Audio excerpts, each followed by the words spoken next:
Welcome to Memeology, where we discuss memeology, memes, how they work, memetics, and what it all means. In this episode, we're going to explore the profound history of memeology, the origins of the meme, and search for the elusive original meme. What could it have been? What was the first meme? As we discussed in the last episode of this series, a meme is an idea, a unit of information represented as a concept. This idea can infect human minds and spread through the population by copying itself, much like a virus. But where do memes come from? To begin illustrating this question, let's examine 2001: A Space Odyssey. There is a scene in the beginning of the film which has become a meme in its own right, where our ape-like ancestors, aka pre-humans, were sitting in the sand by a pile of bones. One of the apes stares at the remains and grabs a long bone. The iconic music plays in the background as the ape man grasps the IKEA skeleton and begins to smash the remains around him with his club bone. The basic idea behind this meme is humanity learning to use tools. It's symbolic of the dawn of man, gaining intelligence and becoming human. In the same way that man arose from the dirt, memes must have come from somewhere. The question is, when did it come about? Maybe we can backtrack and find out more. If you look throughout history, you find many different memes. The entire study of anthropology looks at human culture from the past. Much of the time, whether you look at the ancient Egyptians or the Greeks, you find many similarities.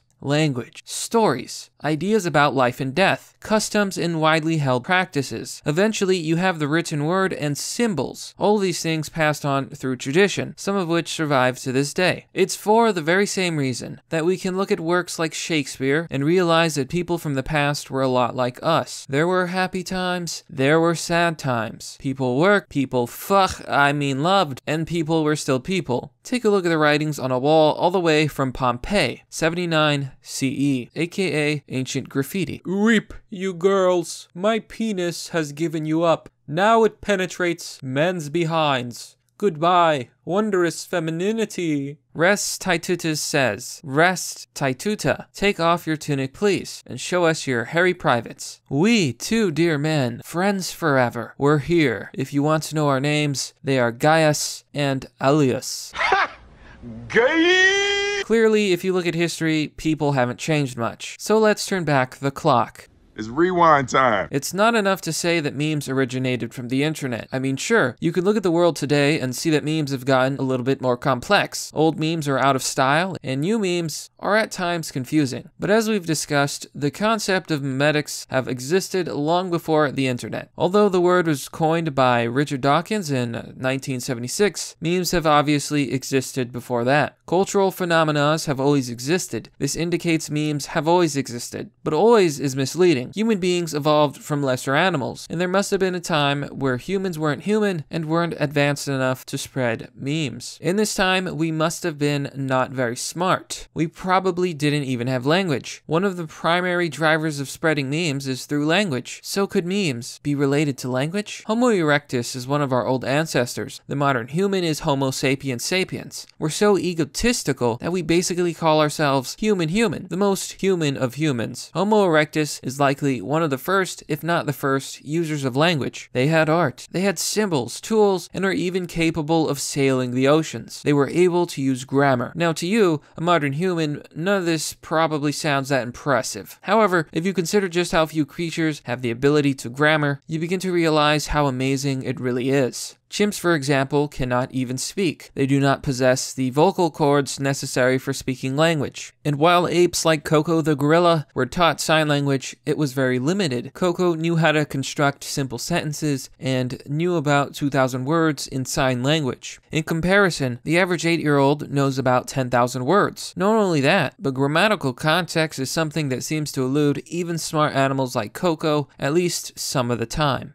How you say things and how you phrase things can completely change the meaning. Take a look at this phrase. I love cooking, dogs, and kids. Compare that to, I love cooking, dogs, and kids. One means that you like those three things. and one means that you like to cook small children and animals. Language is an art form that, as far as we know, few animals have truly mastered. We can basically boil down what makes humans unique into 3 main points. Number 1, our ability to use tools. Number 2, our intelligence. And number 3, our ability to use language. How could these 3 be related to memes? After days of research, digging through history, searching for an artifact, searching for a clue to reveal the secrets of memeology, I was at my wit's end. What could possibly be the source of all memes? Where did the memes come from? What could it all mean? And as I lay amongst all those papers, an idea slowly took root in my brain. I knew it. It must be. It could only be. Just like the question of the chicken and the egg. What came first? Although it seems like a riddle, the answer is quite simple. Logically, the egg came before the chicken, because a chicken cannot just pop into existence, but an egg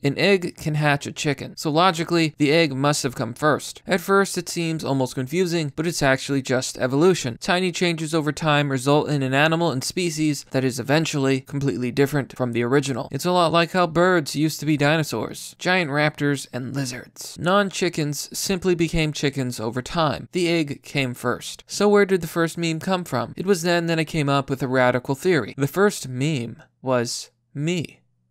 Or rather, self. You see, in order for a meme to exist, there must be a host. Because for a meme to have meaning, there must be something that interprets that meaning. You can't have the concept of memes, of units of information that transfer between living things, without a container that holds concepts, like a brain. But a brain is probably not enough either. Proto-memes like pleasure or pain may have been the first things creatures on Earth began to understand, but the first full memes needed a more advanced creature to be fully understood. The moment that this became possible must have been the moment the first creature on Earth saw a reflection in a puddle and realized, that's me. I am something that exists, and you are someone else. This was likely the first meme. It was the first idea, fully capable of spreading between animals or people, that could truly exist. Because you can't have ideas about things if you do not exist. You have to be able to have an idea, and self is a meme generated by the brain to serve the purposes of being able to think, plan, and observe. You cannot be you without a self. Memes cannot exist without the idea of an observer. Therefore, the observer is the first meme.